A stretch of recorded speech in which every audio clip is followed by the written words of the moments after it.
Welcome to the Human Reboot with me, Emma Last. We have uplifting, inspiring and diverse reboot stories from people sharing the courageous, honest, authentic and sometimes difficult life lessons. The Human Reboot will provide proven mentally flourishing formulas and practical tips to help you to live life to the full, giving you direction and hope. Make your mental fitness and well-being a daily priority. Learn to pause so that you can get clear and perform at your best. Switch off to switch on. It's time for your Human Reboot. On the Human Reboot podcast today, I have with me Tasneem Ali. Tasneem is an authentic leadership coach and helps ambitious introverts get out of their own way and grow their career by creating an authentic leadership presence. Tasneem works with individuals and organisations on a one-to-one basis, as well as offering group coaching, training and workshops. And she talks about empowering people's thinking for powerful action. Welcome, Tasneem. Thank you, Emma. Pleasure to be here. So tell me a little bit more about your mission. My mission is quite simple. It is impacting people's lives through the leaders that they work with. So I work with leaders who want to create a strong leadership presence so they can continue to grow in their lives. But the mission is really much broader than that. What we know is that when people come to their jobs on a day-to-day basis, we take our professional life and we take that home. People say, oh, you switch off. But if you've had a great day, it will transcend into the evening. If you've had a bad day, there will be some things that you take back home as well. So keeping that theory or that fact in mind, when I work with leaders, they not only, if they improve and if they work through whatever they're going through, not only do they impact their own personal lives, but it's how they lead their teams and impact those lives as well.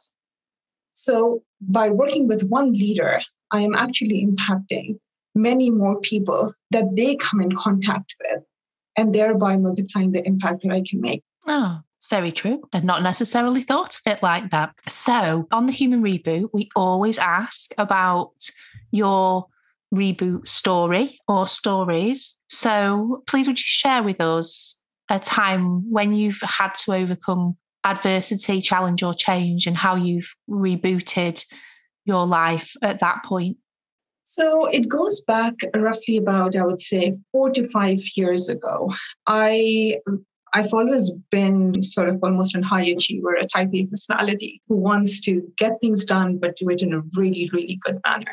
And my background in corporate life is into market research. So I was extremely passionate about what I did. I've moved countries quite a bit. So no matter where I went, the change of moving countries really didn't stop me from doing really well at what I did in my day job. And then there was suddenly a point where roughly I remember it was just before Christmas. And I absolutely love the holiday period. I think it's the best time of the year. It just perks you up. And yet there was something that was pulling me down. I was demotivated. I had to constantly push myself to go to work, to do my best. I had people reporting to me. I had clients to serve. And it was almost like a struggle. And I thought I was burnt out. And I was like, okay, holiday season is coming up. More time with the family. I'm just going to unwind and relax and it's going to be all right. In January, that feeling was still there. I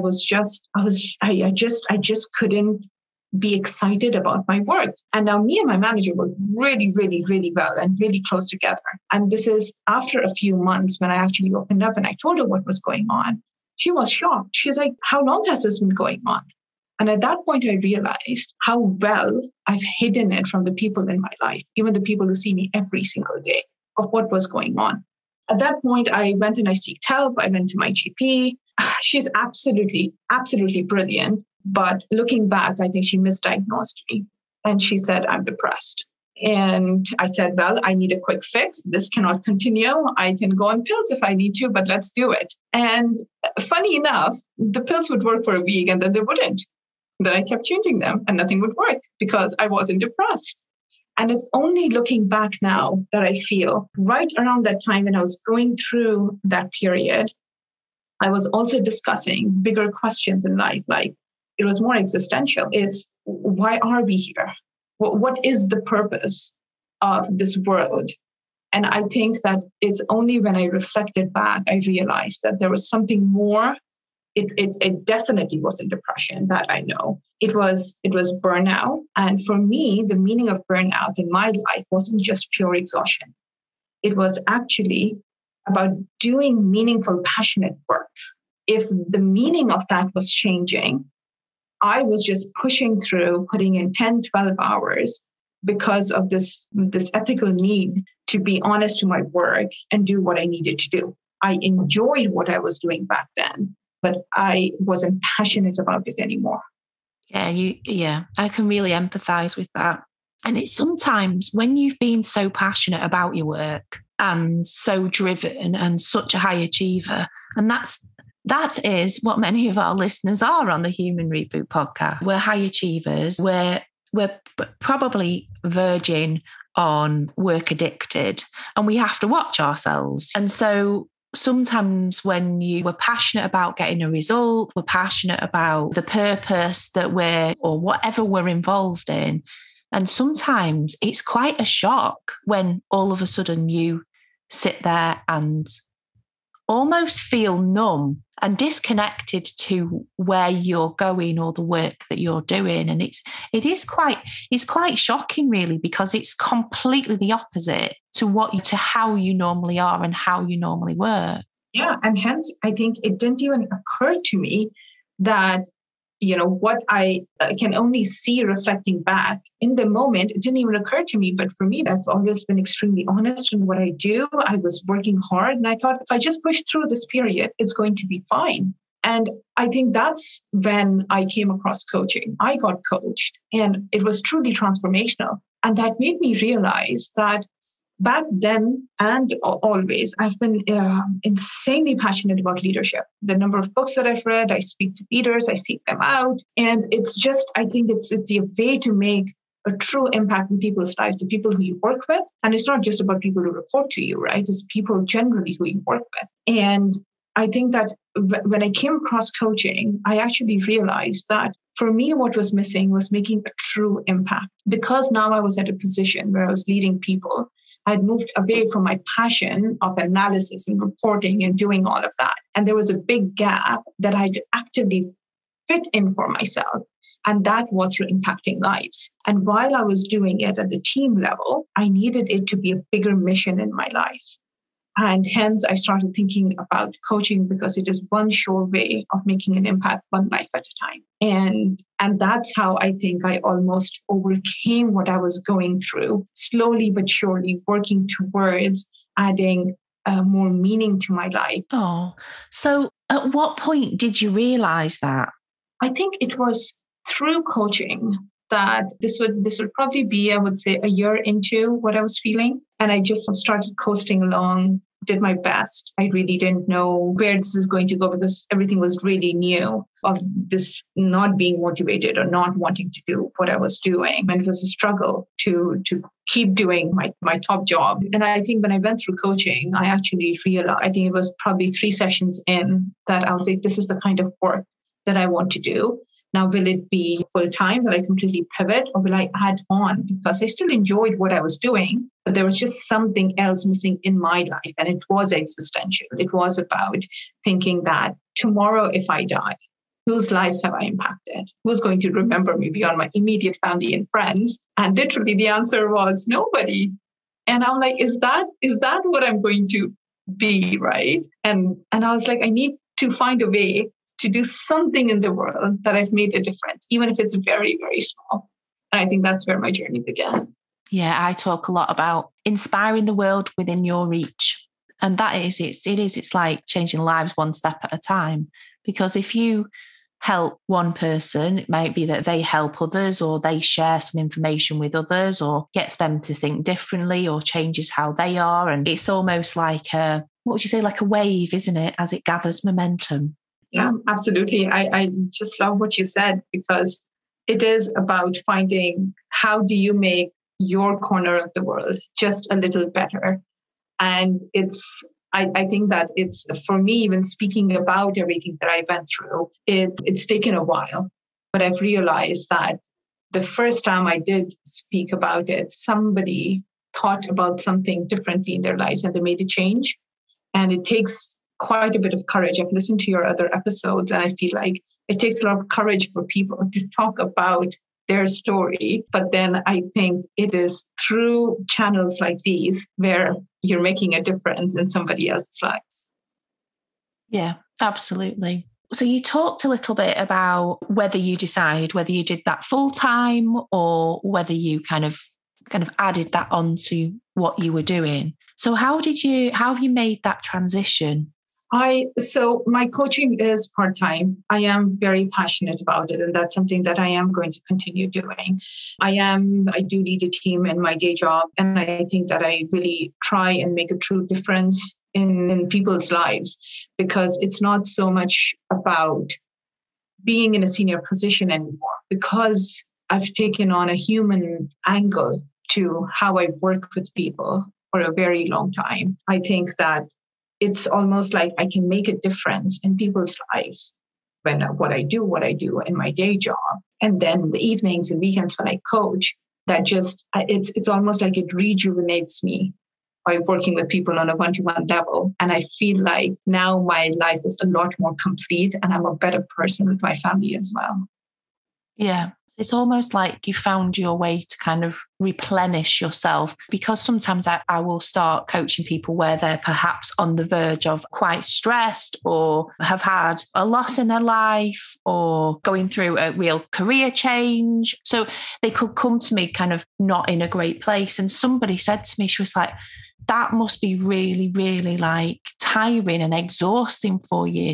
I don't feel that way about it. It is like, it's because you're watching the transformation before your eyes. And then when you mentioned about session 3 and 3 sessions, you started to think see real transformation. And yeah, I've got kind of an example of somebody that I'm coaching at the moment. And it was interesting because when I first, in session 1, it was just like, right, I think I can help, but I just need to gauge, because there was a lot of change going on, and do I need to direct her to therapy or not? And that first session, literally, so she came and said 3 out of 10 at the moment. By the end of that session, she said, I'm a 6 or a 7. And then really interestingly, so we're talking about her and personal struggles, if that makes sense. We do a session in the second session, and it was probably more of a mentorship session, really, that session, because it was more about educating her around change and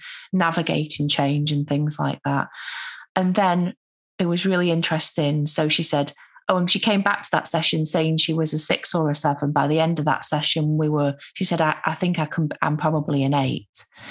And then the next session, she came to me and said, right, I want to talk to you about my career. So just in 2 sessions, just taking back some control, she started to see her life differently, and her mindset switched. And then by session 3, she's now kind of looking at actually how she can move forward with things again. So it's interesting, isn't it, that you said back within 3 sessions? I completely agree. I think that as you were speaking, I was just thinking about my own transformation and how when you get over that initial big block of whatever that is holding you back, from there, there's so much more clarity. Not that you still don't have stuff that you need to work through, but because you have that clarity, now you can, the speed with which you go after things is just incredibly different. And what came to my mind, as I also focus specifically on introverts as well, and because I do feel that they operate in a different way, especially the ones who are extreme introverts. And I am not an extreme introvert, but I am an introvert. And things like I've been told all my life that I need to network more, and I need to shine more, and I need to join this committee, and I need to be. It's not that it's out of my comfort zone. I can do things which are out of my comfort zone. But if they're not in line with who I am, I'm always pushing against the grain, and it just doesn't work. Things have to be in flow for you. So going back to what I was about to say is one of my clients who I was working with, he was at a point where it was this mixed middle thing where he was like, I don't know what I'm doing. I need to sort out my life. And he's only 30. And for him, he just didn't know what was going on with him. And he came to me basically saying, I need clarity and I don't know what that clarity looks like. And it is basically a few sessions in that he found such clarity. And what actually it was the ability to work with people effectively.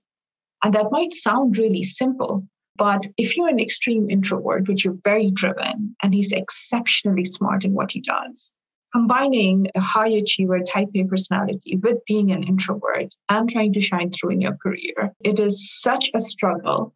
And it's only when you're in that position that can you really identify what's going on for you.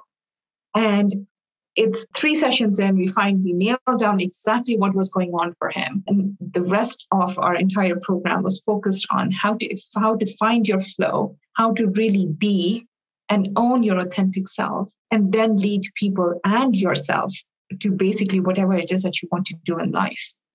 And it is that kind of work that it excites you. You mentioned that people say that, oh, it can be pretty exhausting when you take people, who are stressed out. And it's funny, I've seen so much material out there about, why people should go specifically for supervision, because you can take on a lot, you can absorb a lot of your clients' emotions. And somehow I've never resonated with that, because I feel like when I go into the sessions, I go with the mindset that in a humble way, I'm here to make a difference.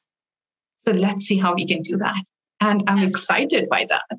Yeah, I do think supervision is really helpful as part of a coach's development. But I do think there is a difference between the supervision that you have when you're a therapist, for example, and the supervision that you have when you're a coach. So it's in terms of being a therapist, you are taking on in some ways a lot. You may be dealing with trauma, and it's having that time to talk those things through with someone else. And I suppose it depends how you process it as well. So I do think it is an integral part of making sure that a therapist isn't taking on too much, for example. But with a coach, I suppose it's more, and a coach and a mentor, it's more for your own development, I would see, the way I sort of see it. I know there's things that you do need to talk through, but if you were doing only coaching all the time, that might be the case. But I think because you do training and you do different things, don't you? Like I do coaching, individual coaching, group coaching, training, strategy within businesses. So it's not all that I do it. I'm not doing 6 clients a day, let's say. It's not, repeated over and over. I think there's probably more need for supervision when you are doing more. In terms of a therapist job, it's often quite one-dimensional, isn't it? Not one-dimensional, but it is, you are seeing patient after patient. And I think that's why they need it more in some respects. Yeah, I agree. I think I use supervision more for development and how to hone the skills, how to overcome challenges that I don't know how to. And it's more, I think right now, at least where I am in terms of my development as a coach, I use it more to sharpen my skills and ensure that I'm showing up fully and as expertly as I can for my clients. Yeah, I would agree. And just sometimes discussing when in a certain point in a coaching session, looking at what other direction could you have gone? That sort of thing.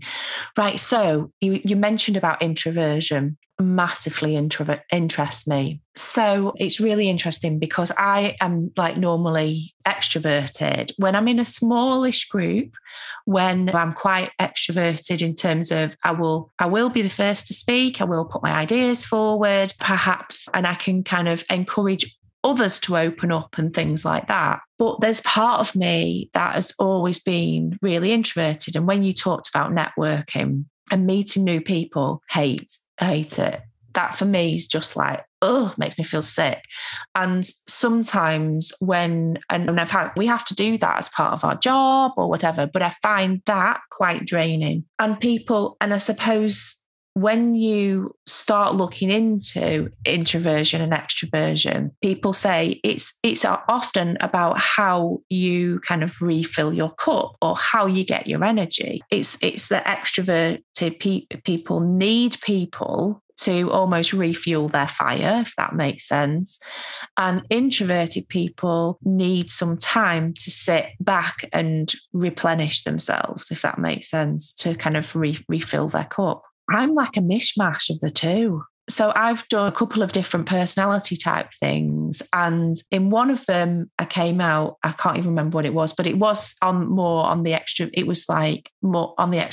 side. Then I went and I started thinking, is this quite right? Because am I an ambivert? Am I somewhere in the middle? So then I've went on and actually it was following a recording of one of my guests. And she said she's developed a quiz for introverts and it won't basically let you pass if you're not an introvert. I came out as an introvert, but an introvert that was like, I can't remember an engaging introvert or so it was like, although there was parts of me that came across sort of slightly extroverted. So I was so I'm an extroverted introvert.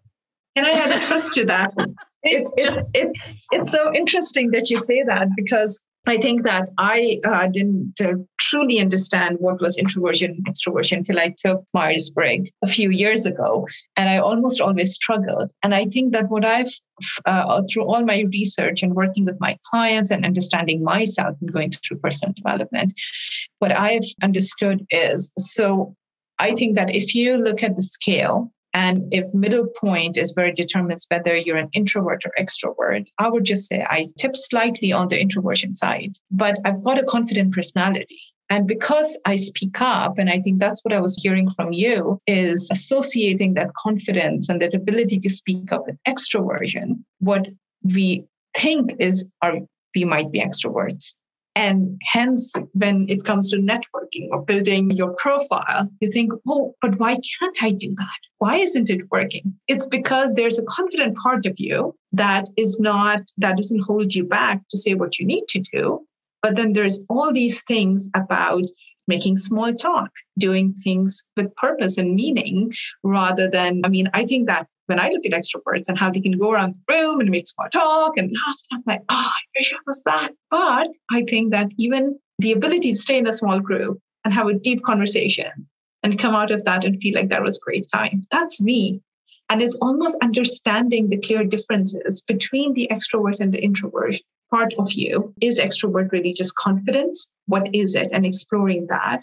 And really understanding your personality is, I believe that for everyone, that's really the first step in now saying, okay, if I understand who I am, I know what drives me, and I know what is in flow for me.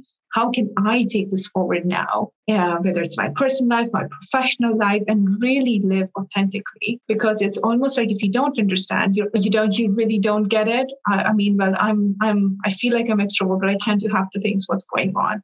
And it's just reframing or understanding it so you can reframe.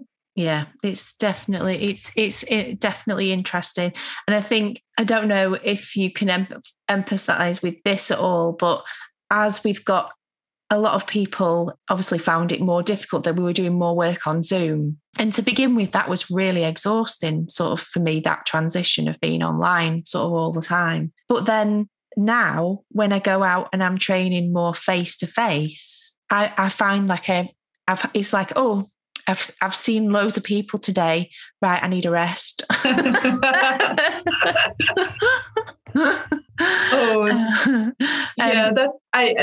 That's really interesting, because I remember when I used to travel for conferences and internal meetings and whatnot, and you're done for the day at 6 p.m. You're going back to the hotel, and somebody says, "Yep, right, see you in half an hour for drinks," and I'm like, "Oh my God, how do you guys do that?" I am exhausted, and I don't think it was physical exhaustion. It was I just needed some time, and then there was a bit of FOMO that if I don't go, I don't show up, everybody else is there. And it's almost like understanding that, okay, I won't see you in half an hour. I'll probably see you in an hour when I've had time to myself. I've, had downtime. I've taken a shower. And if I'm ready, then I'll show up. But yeah, I completely agree with you. It's great when you're with people, but you need time to step back and just take a rest. Yeah. But if I don't have enough interaction with people, then I do need people. Yeah. So I've still not quite worked it out exactly what I am. That's a journey I'm going through right now. So on the Human Reboot, we always ask, how do you switch off so you can switch on and perform at your best? That's an interesting question. I think for me, it is a walk in nature. And it took me a while to really figure out, how do I really switch off? And I've realized that whether it's first thing in the morning or last thing in the evening, it's almost like if I go for a walk, even if it's a short half an hour, it doesn't have to be a power walk. It's just a walk. It almost gives me this new energy and time to focus on what really is in my mind and have that clarity of thought that allows me to really move forward in a very, very clear and in a very relaxed way.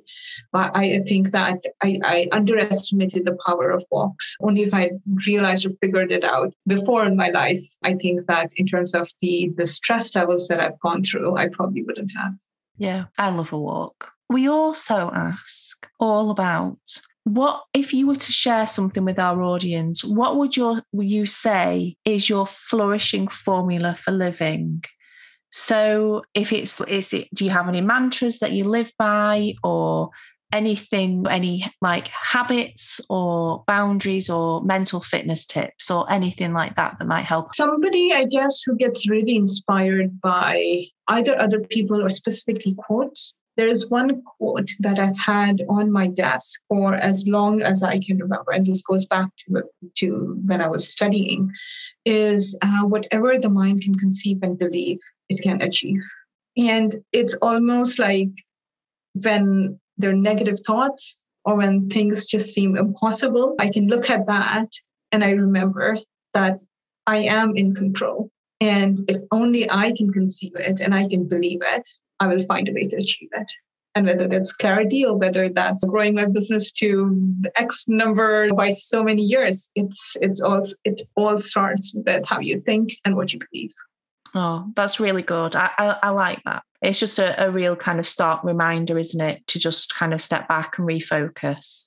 Yeah, absolutely. And mindsets, everything starts with mindsets, isn't it? It's I think that when you're a coach, so you know that when you get trained and you start seeing the world in a very different and open way that you didn't think was possible, because it all starts with your mindset. Whether you think, the famous quote, whether you think you can or you can't, you're right. Yeah, it's another one you've got in your pocket. There you go.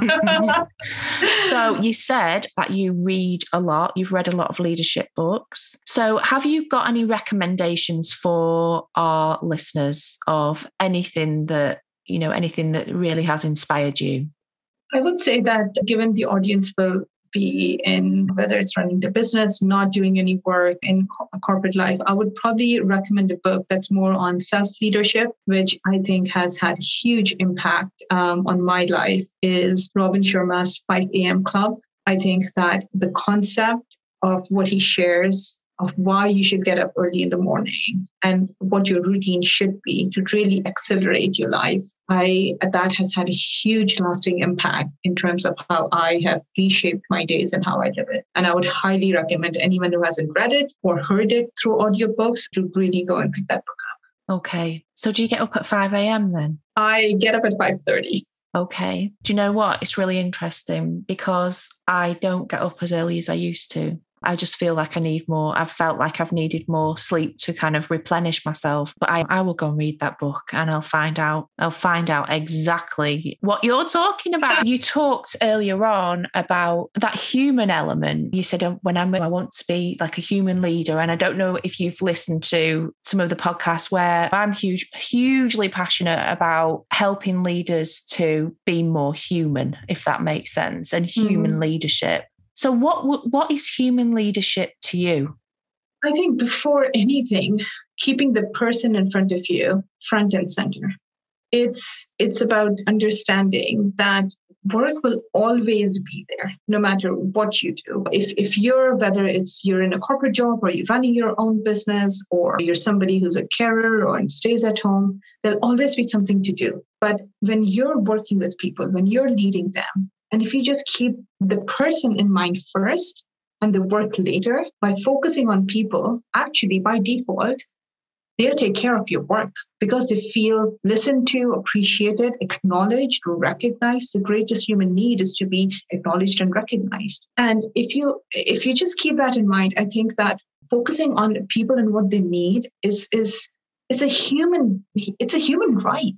And if you take that away and you say, nope, you know what, this work needs to be done, and I really don't care if it's 6 p.m. And I've gone through that many, many, many, many times in my career, or somebody saying Friday evening that this needs to be done and I need it by Monday morning. Well, the only way it's being done is if I'm working weekend.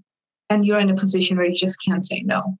And the other person doesn't care what you might have planned for your life. And I think that it's keeping that human element. So I'll give you an example. One of my team members, it was quite scary. She got COVID and she took some time off. She tried to log on after 5 days when she wasn't well. And my first reaction was, what are you doing? Why are you online when you have high fatigue, you're coughing, and what you need to do is focus on yourself. Yes, did it mean that somebody else was picking up her load, especially during time when, it was insanely busy for us? Yes. But if we all pull together and split up the work, the person who needs the rest and needs to look after herself, because health comes first before everything else, is really important. And she's fairly junior. And I've been there. And when you're junior, you feel like you just need to do more. And you don't have the liberty to raise your hand and say, I need time off. And you feel all these extra pressures, which shouldn't be. And then her annual leave was coming up. But she was sick. And I'm like, you can't really take up annual leave when you're sick. And that's what I mean. I think that we need to remember that people are humans. They go through stuff and you must take care of them. And knowing how committed and how ethical she is in her work, I'm not worried. I know that when she comes back, she's going to be excelling, taking up, doing whatever that needs to be done. But right now, she needs the time to look after her health. And it is our moral responsibility to provide that. Yeah. And how's she doing now? Oh, I'm really, really thankful. She's absolutely fine. She's recovered and she's all good, which is a huge relief. Oh, that's good. Yeah, and that's interesting. I wonder how many workplaces would actually say what you said. So it's almost like cancel your holidays because you can't have a holiday. You can't take your annual leave, or you can't do what you would normally do. So get better first and then take that leave because you still need that break. Yeah. I wonder. I just hope that there are many, many more people who think like that. I have been fortunate enough to work with people who, I don't know, sometimes I think that I get comments that maybe I think too much about that. But I don't think it's a bad thing. I think that my personal experience is that when somebody has been kind to me, when they've recognized my potential, or they've just focused a bit about what I've done in a meaningful way, if anything, I've made sure that I don't ever let them down. I've given more of myself. And it's ultimately we're people, right? That's what we need to do. Focus on people, be human. Yeah. We're not robots, are we? Yeah, it really resonates with me. Something that I talk a lot about is if you look after your people, you get to understand your people, you actually care about them as individuals, and you ask how their family is, and you kind of get to know a little bit about them and what makes them tick. When you do that and you show that you genuinely care about that and you care about them, then the results take care of themselves. Yes, and it's about, really do. Sometimes it's like when you talk about the soft skills, because people sometimes say to me, well, you deal with like soft skills. And actually it's some of those soft skills are probably some of the most important things that we can give as organizations, as leaders, to support people to perform at their best and to live their life to the full and to bring the results into the organisation that we need. 100% agree. I think that it is the soft skills with the quotation marks that actually enable you to grow, because everyone, if they really apply themselves and they're passionate about what they're doing, they'll at least be good, if not excellent. Yeah, absolutely. Oh, thank you so much for coming on the Human Reboot podcast. And if anyone wants to get in touch with you, how are they best to do that? Well, best is to look up Tasneem Ali, and probably Fervent Living will come up. And I meant on LinkedIn. I think the best way to reach me is just connect with me on LinkedIn, send me a message. I'm always open for a quick chat and see where that goes. Love connecting with people. But Emma, thank you so much. This has been such a pleasure, and I thoroughly enjoyed speaking to you. Oh, I've loved it too. Thank you for listening to the Human Reboot podcast. I'm Emma Last.